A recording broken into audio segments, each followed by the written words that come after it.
కాదు, మధ్య తరగతి కుటుంబంలో పుట్టిన ప్రతి వాడు ఈ తప్పులే చేస్తున్నాడు. ఎందుకంటే బుర్ర నిండా ఆశలు, ఇంటి నిండా కష్టాలు, పెరిగిన ధరలు, తరగని బాధలు.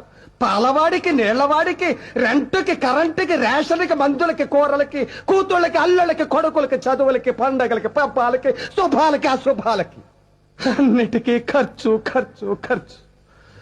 తెల్లవారితే సమస్య, నోరు విప్పితే డబ్బు, అడుగు వేస్తే అప్పు. అన్నిటికీ సాకు 1వ తారీఖు. అది సర్వరోగ నివారిణి. 1వ తారీఖు అని 30 రోజులు ఎదురు చూస్తాను సార్. చివరికి అది ఇలా వచ్చి అలా వెళ్ళిపోతుంది. వరద బాధితులను ఆదుకోవడానికి హెలికాప్టర్ వచ్చి వెళ్ళిపోయినట్టు. 1వ తరగతి వాడికి 2వ తరగతి, 2వ తరగతి వాడికి 3వ తరగతి, ఇలా అన్ని తరగతుల వాళ్ళకి ఎదుగుదల ఉంటుంది. ఒక్క మధ్య తరగతి వాడికి మాత్రం ఎదుగుదల ఉండదు సార్. ఒక్కడు రెక్కలు ముక్కలు చేసుకుని సంపాదిస్తుంటే 10 మంది అడ్డగాడిలా కూర్చుని తినే దౌర్భాగ్య సాంప్రదాయం మారినంత వరకు